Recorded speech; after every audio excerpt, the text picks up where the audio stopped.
और हनुमान जी सचमुच जब कथा सुनाते हैं तो कथा उनको जो कथा सुनाई थी वो किस प्रकार है?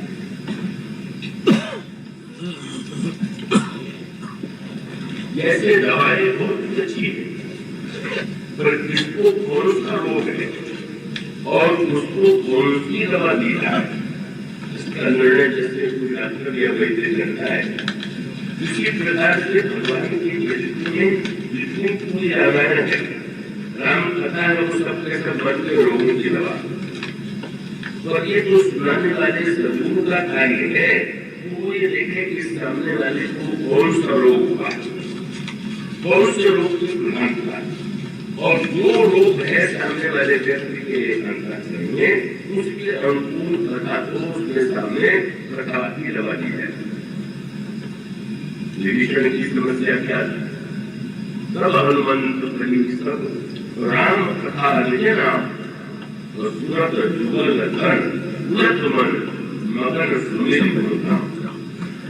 और उसमें मानव सूत्र ये था, विभीषण की कुछ समस्या नहीं थी और वह समस्या एक तो धर्म को लेकर के थी और दूसरे भक्ति को लेकर के।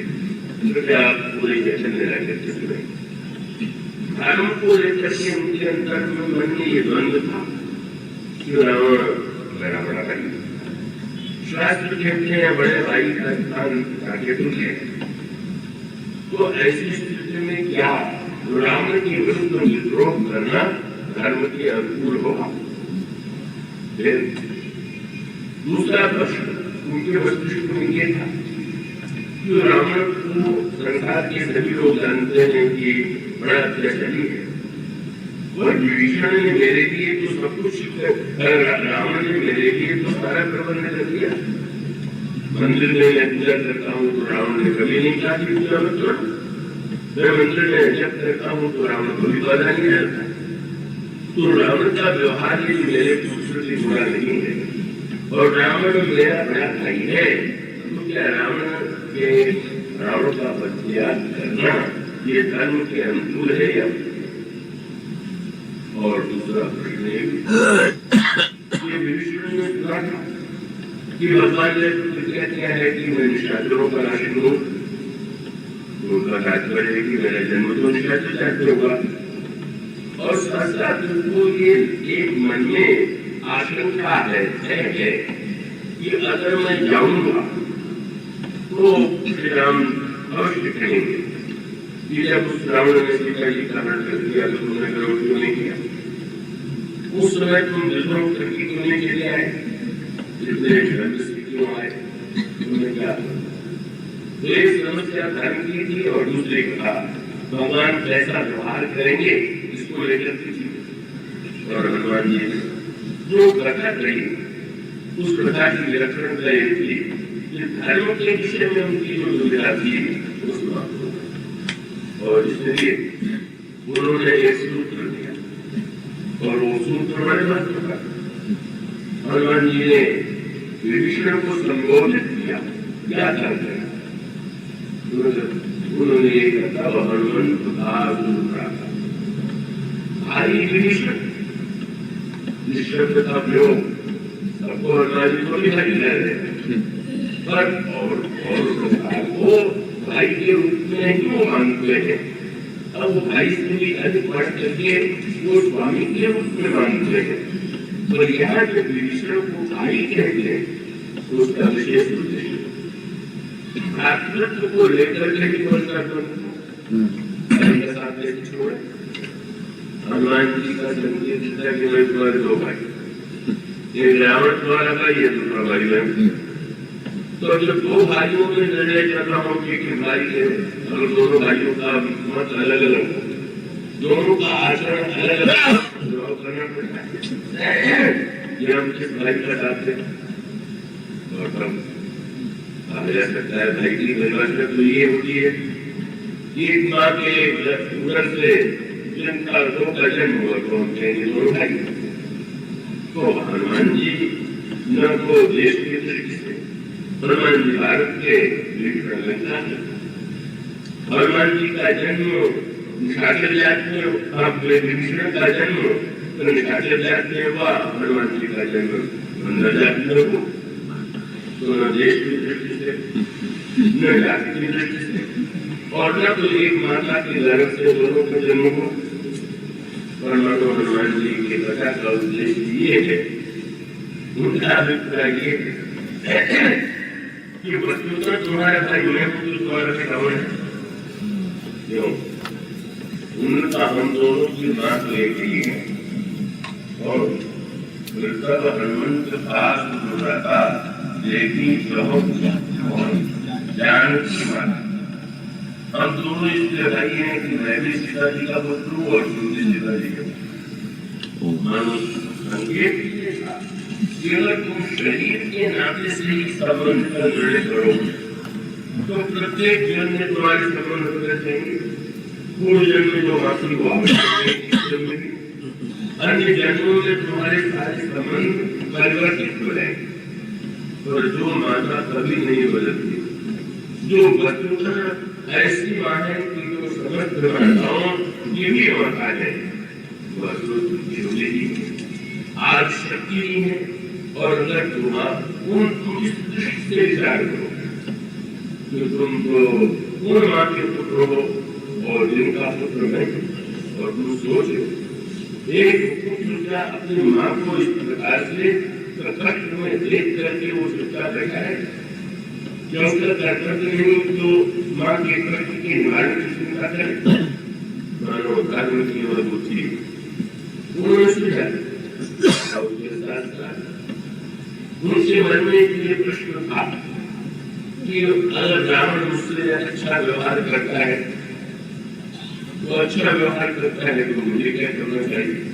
तो ये बात तो लोगों के सामने आती है।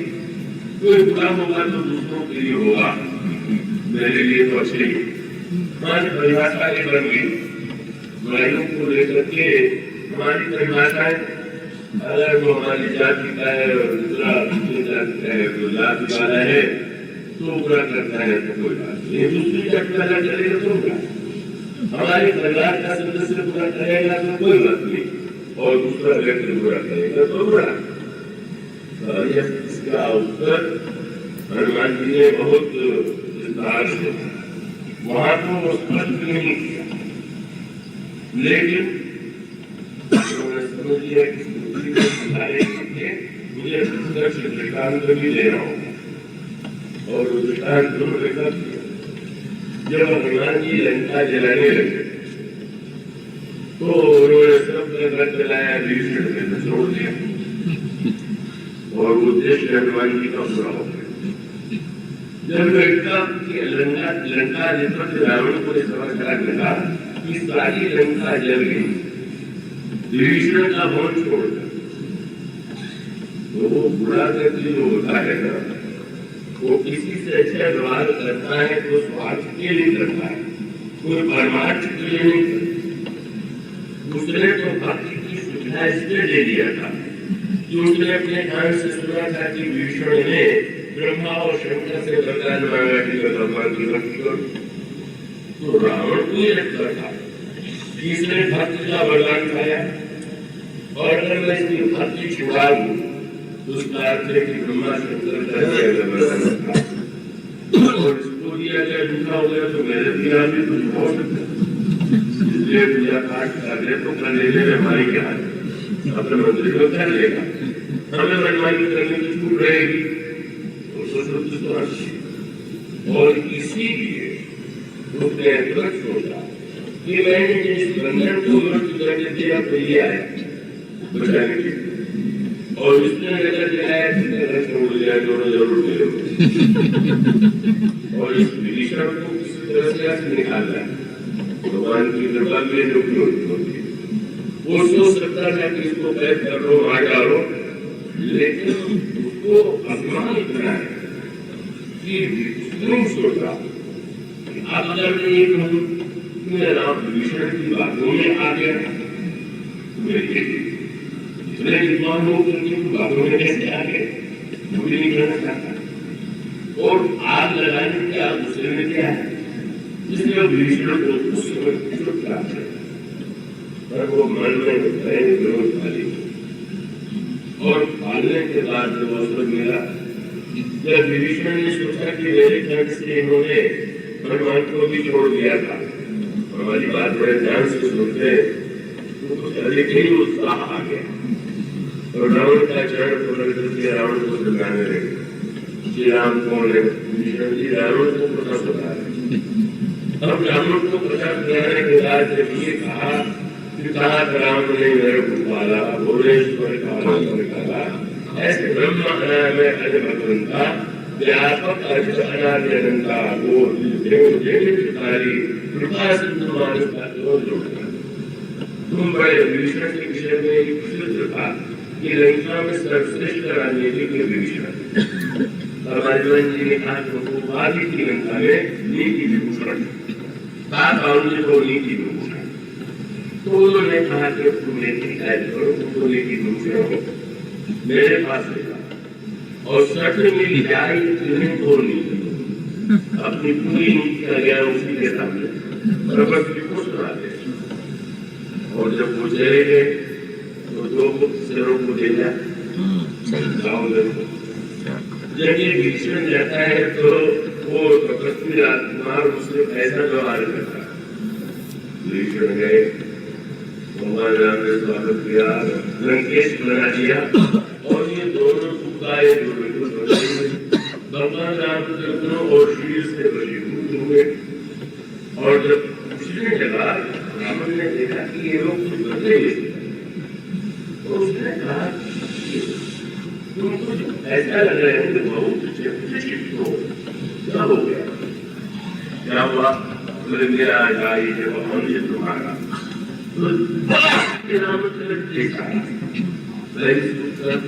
तुम्हारा भाई योगी उनकी शरण में गया, उन्होंने राज्य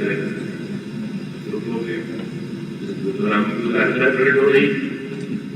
तब उसने कहा कि उसके बाद तुम्हारे भाई पर जितना विश्वास है, विभीषण ने आपको इतना नीति का उपदेश किया, आपने स्वीकार किया, लेकिन प्रभु ने विभीषण का इतना आदर किया, विकास वचन उसने सागर पानी मानव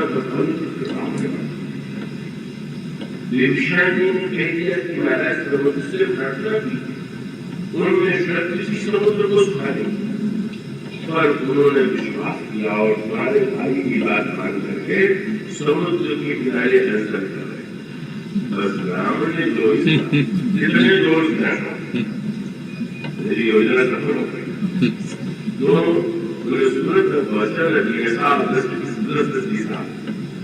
जो असमर्थ सहाय सहज भी ऊपर वचन चढ़ाई, सागर सन ठानी बचलाई, पूर्ण विशाखा दर्द बढ़ाई, विपुल मुझे थाल लाई।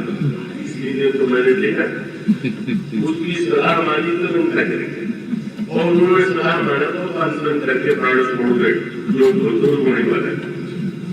मैंने इसलिए देखा मानो क्या बताएगा कि जब तक स्वार्थ की वृद्धि थी तब तक सद्भाव और जहां स्वार्थ से जलाली बाधा लगी, रावण को राम ने किस तरह से उत्पन्न किए।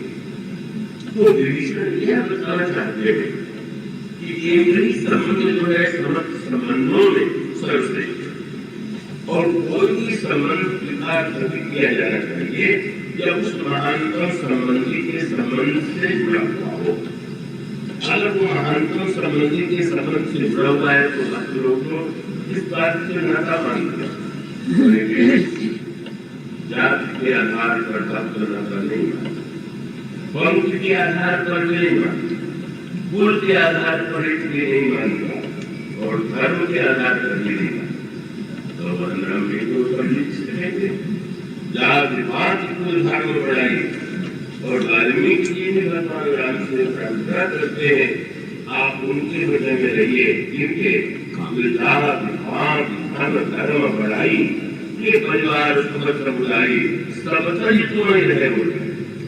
तो मानो भगवान का स्वरूप है, मानो एक भक्ति करना था, पर तो यह संकेत यह बताने के लिए था कि वस्तुतः तुम्हारे वास्तविक संबंधी तो एकमात्र श्री राम है, सीता जी है, और ये संबंध को बनते और बिगड़ते और सब कौन व्यक्ति किससे संबंध जोड़ लेगा, क्या संबंधियों में विरोध नहीं होता, क्या संबंधियों में झगड़ा नहीं होता। तो वो भी सरोजिनी जी ने दूसरा था सुनाया और सुन करके आपको बेरंगी की बेरंगी होने पर भी उसमें वो वहाँ तो दान मांगने के नाम से दूसरे प्रवृत्ति चीरा जब्ती की है।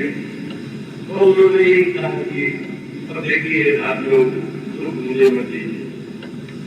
तो उन्होंने कहा मैं क्या दुख दूंगा, ज्यादा जब लौट के जाओगे तो तुम्हारे लड़के और तब दुख देंगे कि हमारा दुख क्या। मानो बात को यूं कह लीजिए, लेकिन वो होता है अनेक बार जो दुख मिलता है वो तो जिससे संबंध है उनसे अधिक दुख मिल जाता है। तो के संबंध का अभिप्राय ये कि जिन लोगों के संबंध की वृत्तियां बदलती रहती है, आज संबंध मानेंगे, कल संबंध छोड़ देंगे, कभी बैन करेंगे, कभी विरोध करेंगे, संबंध की केंद्र में होगा। इसलिए हनुमान जी का संकेत ये था, तब तुम ये अच्छी तरह से समझ लो कि सच्चे अर्थों में जो जगन माता स्वीकारी है और हम सब उनके रूप हैं। और रावण अगर तुमको पत्र दे रहा है तो तुम्हारा कर्तव्य है कि तुम रावण का प्रत्याग करो। और कथा सुनाने के बाद जो दूसरा प्रश्न था, ईश्वर जिसने नहीं था, ईश्वर जी ने कहा महाराज आपकी बात सुन करके ये तो लगता है कि शरण में चला जाओ, लेकिन मेरे कहने पर क्या प्रभु मुझे स्वीकार कर लेंगे, क्या मुझे अपना देंगे। कहीं ऐसा क्यों नहीं हुआ कि मैं इधर से भी चला जाऊँ, उधर से भी, इधर का रहूँ उधर से रहूँ, जितने सुंदर है बातें कि मुझे देखने के बाद भी आपको एक प्रश्न करना चाहिए। तो उनका देखिए आपको गलत ऋषि के नाते निशाचर होते हुए भी ऋषि संतान है, ब्राह्मण है, और मुझे देखना है यह जो हनुमान है, क्या ब्राह्मण है, क्या क्षत्रिय है, क्या वैश्य है, क्या शूद्र है, देखो बोलो। और वो हनुमान जी से विष्णु से कहते हैं। और एक बात और बड़ी मीठी, उन कथा वाचक का परिचय लोग जानना चाहते हैं, तो विष्णु जी ने कहा कि कथा को बहुत मधुर, पर कथा वाचक का नाम क्या है। तो हनुमान जी ने कहा कि नाम तो मैं बड़ी प्रसन्नता से बताऊँ, क्या बोले मेरा नाम तो हनुमान। अच्छा मतलब बड़ी कृपा, नाम को आपने बता दिया। हनुमान जी ने कहा नाम तो बता दिया, पर नाम का फल भी दो। क्या बोले प्राप्त ले जो नाम हमारा, एक दिन ताही में मिले आया, प्रातः काल जो मेरा नाम ले लेगा उसको दिन रोज कुछ हनुमान जी का नाम लेकर के भोजन नहीं मिलता है क्या। हनुमान जी का भोजन नाम लेकर के तो जाने कितना स्वाद व्यंजन भक्तों को प्राप्त हो जाता है। और हनुमान जी का उद्देश्य ये है कि नाम तो उठ करके प्रभु का ही लेना चाहिए और किसी का नाम नहीं, तथा तो प्रभु की नाम को प्रभु का। और ये कहा कि देखो तुम ये देख लो कि मैं कौन हूँ, मैं पशु हूँ और अस्त में अधम सखा सुन मुन पैर कृपा। मुझ पर कितनी कृपा प्रभु ने किया, बड़े विलोचन नहीं है आपको मेरा स्वागत। और तब कल क्या होगा, हनुमान जी ने कहा था मैं विश्राम नहीं करूंगा, पर वो गंभीर तरह ये यदि कहा राम गुण ग्रामा बाबा अनिर्वाच्य विश्राम, हनुमान जी को परम विश्राम, ईश्वर को परम विश्राम की। नहीं हनुमान तुम भौतिक स्वर्ण का स्वर्ण पर्वत पर विश्राम तुम नहीं करोगे, लेकिन सोना विश्राम को ही देता है, सोना को विश्राम लगाना देता है। आपके पास बहुत सोना हो तो रात को सोने भी चले तो ना, तो सोना को विश्राम नहीं देता हो तो विश्राम में बाधक बनता है। कहा जाता है भगवान जी चेले के साथ जा रहे थे, सड़क बंद था, तो चलते हुए अचानक चेला लगा खेलने से बुरी लगने की क्या बात है? तो आगे चले फिर यही बात, फिर आगे चले फिर यही बात था, खेला तो हुआ क्या? उसके बाद गुरु जी को निवृत्त होने जाना था, उन्होंने कहा मैं अपनी बोली आचरण जा रहा हूँ, याद रहना। जब वो चले गए बात की तो उसने सोचा कि देखें तो डोली में है, वो देखा कि वो एक कोने के बड़े ईंट का टुकड़ा समझ गया और उसने तुरंत उस कोने के उसको कुएं में डाल दिया और उतना ही बड़ा पत्थर डोली में रख दिया। वो आए, उन्होंने कंधे पर उठाया, चल पर थोड़ी दूर गए तो फिर से कहने लगे, डर लगा, गुरु जी डर को तो मैंने कुएं में फेंका और इसलिए साबित था ये था कि वस्तुतः स्वर्ण पर्वत ने कहा तुम विश्राम करो, हनुमान जी ने कहा विश्राम न किया और प्रभु ने कहा कि विश्राम तो राम कथा में लगता, इसीलिए शायद देवों को नींद आ जाती हो, उनको अधिक विश्राम मिल जाता है। तो ये जो विश्राम है बाबा अनिर्वाच्य विश्राम, हनुमान जी ने भी विश्राम पा लिया, विभीषण ने भी विश्राम पा लिया और कथा का इतना प्रभाव ये भगवान की शरण में गए वो अपना परिचय बता दिया। पूछा आप कौन है? तो उन्होंने कहा पहले आप सुन लीजिए, नाथ दशानंद मैं रहा, मैं रावण दशानंद का छोटा भाई और निश्चर वंश जन्म होता, निशाचर वंश में मेरा जन्म हुआ और उस नाते से वो मेरे पास का ही वातावरण है, आज बात की बात तो देखा व्यथा उत्कंठम कर लिया। तो कहा जा सकता है कि जब सब उल्टा है तो हम चले कैसे आए? तो उन्होंने बड़े मीठे शब्दों में संकेत किया, ये मुझसे मत पूछिए, उनसे पूछिए। जब उन्होंने क्या था, श्रवण सुयस सुनी प्रभु धन्य है वो की राज आरती हरण शरण सुखद श्रवण सुयस आपका कानों से सुन के मानो अगर हनुमान जी जाकर के आपकी कथा आपका यश न सुनाते तो मैं कभी भी आपके शरण में आने का साहस कर ही नहीं सकता। और सचमुच वह कथा ही उनको प्रेरित करती है, उनको शक्ति देती है कि वो भगवान की शरणागति ग्रहण कर पाते हैं। यह है हनुमान जी की कथा की दिव्य प्रभाव की क्षमता।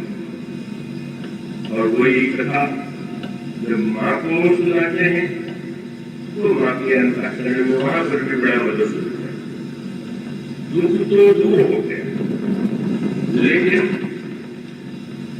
जब उन्होंने ये कहा कि जिसने कथा सुनाई वह सामने आ गए और हनुमान जी आए तो माँ ने हनुमान जी से कहा कि नर बानर संग तो कैसे, तुमने अधूरी कथा सुनाई, कथा कभी अधूरी मत सुनिए, कथा जब सुनिए तो पूरी पड़ी।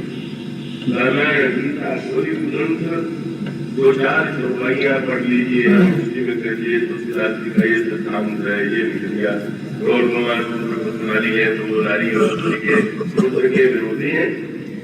पूरे ग्रंथ को आप सुनिए, पढ़िए, समझिए, आप तब नहीं ये निर्णय कर पाएंगे कि सिद्धांत क्या। और इसलिए बड़ी मीठी बात है, हनुमान जी ने कथा तो सुनाई पर आरण्य कांड तक की कथा। सीता जी का हरण होने के बाद कैसे प्रभ गए कि रात के पास, कैसे आए शबरी जी के पास, ये तो सुना दिया। इस निंदा कांड की कथा नहीं सुनाई और न सुनाने के पीछे जितना पवित्र उद्देश्य था हनुमान जी का। हनुमान जी कितने निर्माणी है कि वो इस निंदा कांड की कथा को जानबूझकर सिखा गए। जब इस निंदा कांड की कथा माने तो हनुमान जी की अपनी कथा हो जाती, फिर निंदा कांड में तो अधिकांश महिमा हनुमान जी की। हनुमान जी की पूरी यात्रा की भी कथा नहीं सुनाई क्योंकि पूरी यात्रा में हनुमान जी की ही महिमा, जहाँ से राम की सुनाया, जहाँ से श्री राम का प्रेम था वहां से सुनाया, जहाँ अपनी विशेषता थी कई लोग कथा लिखते हैं, कथा लोग करके आत्मस्तुतियों की, और भगवान जी को अपनी बात सुनाते हैं। लेकिन और तो सूत्र माने हम सबके जवाबी होगी। भगवान जी से मैंने कहा कि ये बताओ कि मनुष्य और बंदर का संग कैसे हो सकता है। और जब यह प्रश्न पूछा तो हनुमान जी की परीक्षा की, तो हनुमान जी को पूरी तरह सुनाना पड़ा तो आंखों विश्वास हो गया। और यह सूत्र कि भगवान की कथा से दुख तो दूर होता है और संशय तो बिना संत की कथा सुने हुए दूर नहीं। विश्वास की प्राप्ति के लिए भक्त और भगवान दोनों की कथा की अपेक्षा, और इस तरह से भगवान जी ने वो जो मधुरतम कथा सुनाई जिसमें श्री सीता जी के प्रति भगवान राम का कितना अनुराग है, कितना प्रेम है, कितना वो उनके विरह में व्याकुल है, कि हनुमान जी सुना करके माँ के हृदय में ऐसी भावना उत्पन्न कर देते हैं कि पुरानी घटनाओं की स्मृति से वो वर्तमान के दुखों को भूल जाते हैं, वर्तमान की समस्याओं को भूल जाते हैं। और माँ उस लंका में बैठी हुई थी, मिथिला और अयोध्या में पहुंच जाते हैं। और वही हनुमान जी वो जो श्लोका बदलते हैं, आगे चल करके रावण को पता सुनाते, वो अभ्यास नहीं ला जा रहे, वो सुनाए बिना रह नहीं सकता, नहीं रख सकते। रावण को बिल्कुल सुरगानी को सुनना भी नहीं चाहता। वो तो हनुमान जी से कहते हैं, तो रावण केवल एक प्रश्न पूछता है, तुम्हारा नाम परिचय क्या है और तुमने बाघ किसके बल से उतारा। और हनुमान जी जब उत्तर देने लगे तो रावण ने सिर पकड़ लिया, मैं क्या पूछ रहा हूँ और कहाँ से शुरू कर रहा हूँ। हनुमान जी की कथा इसलिए लंबी हो गई और कहने लगे रावण से, सुन रावण, जानते थे जब ये क्या था कि मन लगा के सुनो, चलो चेष्टा तो करो, सुनो रावण, ब्रह्मांड निभाया, आज व्यास बल विरचित माया, जाके बल विरंची हरि सा, भारत सृजत हरत दस्तीसा, जाब श्रेष्ठ लड़े सहसारण कंठ कोश समेत गिरिराज, अरे युग देव सुरता तुमसे सुधर सकल सुरता, तथा बढ़ती हर गोरंड पुराना ज्ञान है ज्ञान गोरंड, कठिन दे बंजा कोई समेत नृत्य मल बंजा, हर भूषण सिद्धा और बाली आते सकल अद्भुत बंधारी। इतनी कथा लंबी क्यों कर रहे? कृष्ण का तुम्हारे पीछे किसका? और भगवान जी की कथा का उद्देश्य है कि संसार में अलग अलग किसी व्यक्ति में अपना बल है ही नहीं। जहाँ भी बल दिखाई दे रहा वो एकमात्र परोपकारी बल। और भगवान जी ने अपने श्रोता को प्रेरित किया कि राम, तुमने मुझसे पूछा कि मैंने किसके बल से बांटा उजाड़ा और तुमने संसार को जीत लिया, तो क्या तुम्हारे मन में, तुम्हारी बुद्धि में कभी ये प्रश्न आया कि तुमने किसके बल से जीत लिया? रावण समझता मैंने अपने बल से जीत लिया, और हनुमान जी ने कहा नहीं ये न चले। रावण जाके बल लोले से और चराचर जान के हरियालो हनुमान जी ने अपना नाम भी रावण को नहीं बताया और पुत्रों को ये भी नहीं बताया, यही कह दिया कि रावण, मैं भी मेरे पीछे भी प्रोपाबल, तुम्हारे पीछे भी प्रोपाबल। अंतर यही है कि उनके बल को पा करके उन्हीं की शक्ति को चला के कष्ट दे रहा हूँ और मैं उन्हीं का पता लगाने आया हूँ। भगवान की दी हुई वस्तु का जो दुरुपयोग करता है वही दिशा है, और भगवान ने जो दिया है उसका जो दुरुपयोग करता है वही सदृष्टि वाला साधक है। प्रभु रावण तुम करके श्रोता ने तुरंत महिला कर बोला और हंस करके वो हंस तोड़ा। हनुमान जी की आकृति को देखा, अच्छा बंदर का नाम चुप हो गया, बंदर सुना रहा और कहा बोला अभिमानी मेरा कहीं का गुरु बढ़ गया, गुरु जी आए हुए आप हमको कथा सुना रहे, सारे विश्व के वो उपदेश लेने वाला शास्त्र का पंडित मानो यहाँ अभिमान है और उसका अर्थ बहुत बढ़िया भोजन परोस दिया जाए, वो पेट में रोगो तो आप वो अहंकार जो है वो मन का डबरुआ, अहंकार डबरुआ, दम कपड़ मनमान तो अभिमान जिसके मन में है वो कभी कथा को पता नहीं। रावण ने उस कथा को सुनाई, याद रखिए जब वो सुनाने को तो विभीषण जी को बैठे हुए और विभीषण जी ने उस कथा को सुन दिया और वो सुना उसका फल तो मिल गया। हनुमान जी ने रावण को उपदेश दिया, राम चरण पंकज उग्र धरो लंका अचल राज्य तुम करो, भगवान के चरणों को धारण करो, लंका का राज्य अचल करो। रावण को चिढ़ गया, लंका का राज्य मैं नहीं कर रहा हूँ तो तुम कर रहे हो, मुझे लंका राजा बना रहे हो। पर विभीषण के मन में बात आ गई कि राम चरण पंकज धारण करने से लंका का राज्य प्राप्त होता है, तो इसलिए जब चले लंका छोड़ करके क्या धारण करके चले, जले भरत रघुनाय पानी भरत मनोरथ बहुमणि जेठियों मुजारी चरण कर जाता। और सचमुच कथा जिसने सुनी, जिसको सुनाई गई उसने लाभ लिया और जिसको नहीं सुनाया गया सचमुच उसने चरण धारण किया और लंका का राज्य और उस कथा को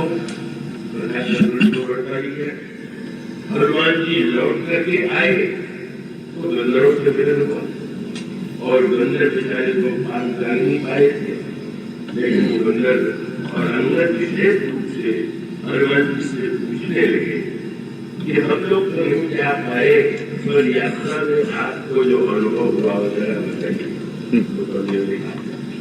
जो उस समय हनुमान जी ने कथा सुनाया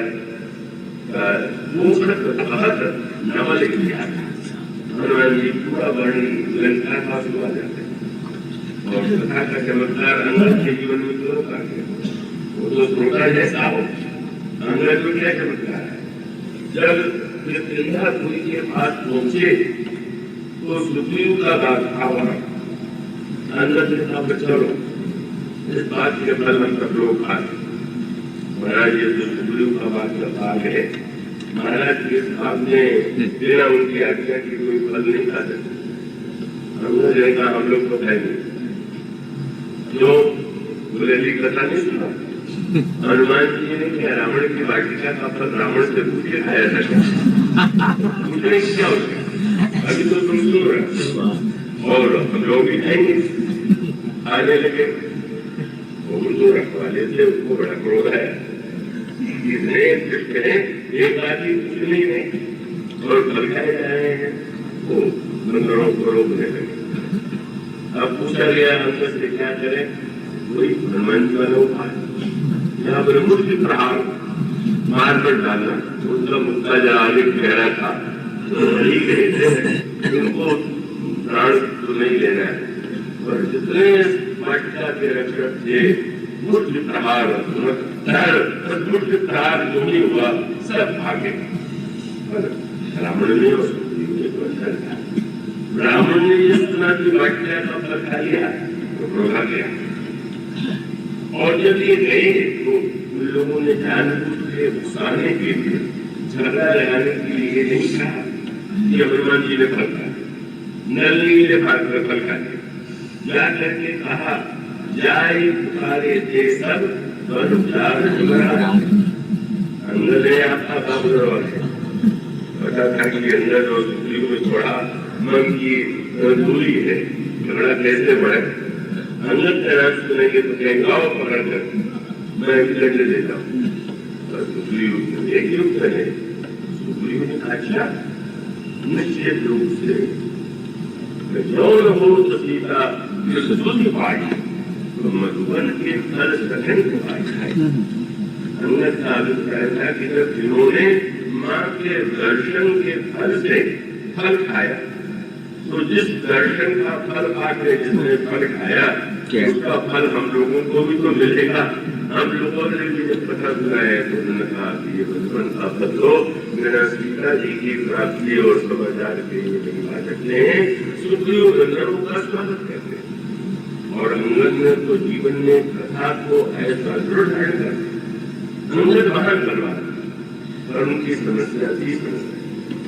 अंगद कहा जाऊं मैं भरा ये से कुछ बिल्कुल भरा, लेकिन वो अंगद कथा से इतने बदले रावण की सभा में जब अपना पैर रोक दिया और प्रतिज्ञा कर दिया कि जो चरण डाली मेरे ही राम सीता में हारी, अगर तुमने अपनी मेरा चरण हटा दे तो मैं चला जाऊंगा, मैं सीता जी को हार खाऊंगा।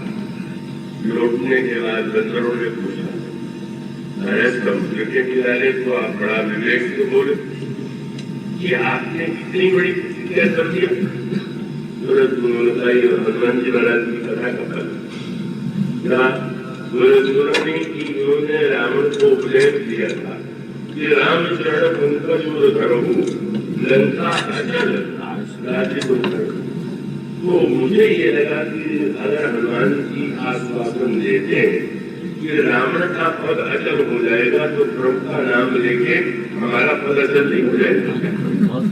मानो कथा के द्वारा परिवर्तन की जो प्रक्रिया है वो जैसा अधिकारी है उस रूप में उसके जीवन के परिवर्तन की प्रक्रिया हम हो जाएगी। और इसीलिए जब अंत में प्रभु को यह चिंता हुई कि कहीं प्राणों में छोड़ दे इस कल्पना में कि प्रभु नहीं आ रहे, तो हनुमान जी को कार्य सौंपा तुम जैसा कथा सुना करके और सचमुच वो ऐसी अद्भुत कथा को सुनाई। हनुमान जी भरत जी को निश्चित कर चुके थे कि अब रहे जो प्राण अधम कमन जन्मो और तब हनुमान जी की वही एक नई शैली हनुमान जी ने कथा प्रारंभ ऐसे निरंतर रघुकुल तिलक सुजन सुख दाता आवत कुशल देव मुनि भ्राता और से हम मिले थे उस युद्ध चल रहा था। लक्ष्मण जी मूर्छा में थे, कृष्ण जी वंदनी थी, हरिपूर्ण जी सूरज सीता अंजस सहित प्रभा और कैसे सुंदर प्रवचन कृष्णावंत जी में आए। ये बहुत बड़ा है यात्रा से छोड़ी और यह श्री भारत जी जिस तरह भारत जी ने जितना श्रवणागत कथा माँ को भी लगी और भारत जी को तुरंत भारत जी ने करके प्रश्न पूछा, प्रश्न किया और प्रश्न करने के बाद क्या प्रश्न चित्र गोस्वामी जी प्रश्न करते हैं। हनुमान जी से यही कहा भरत जी ने कि महाराज आपने तो इतना ऋण मुझे दे दिया है कि मैं तो नहीं निकाल तो आप एक क्या बोले अब प्रभु चरित्र सुनाओ, फिर से सुना जाए कथा सुन के संक्षेप फिर से सुना जाइए और फिर से सुना चाहिए कि पीछे साथ साथ उन्होंने बात दिया कभी तो वो के मेरे आगमन राम भगवान तुम्हारे दर्शन के बाद मुझ में दुख चालीस नहीं महाराज प्रभु से जब मिलेंगे तब पूरा दुख दूर होगा ना ना। आज से मिल करके आज से कथा सुन करके मुझे लग रहा है कि मैं प्रभु से मिल रहा हूँ। ऐसी अद्भुत कथा कि भगवान राम का दर्शन अभी होगा, इसी समय होगा। और फिर दर्शन सुनाइए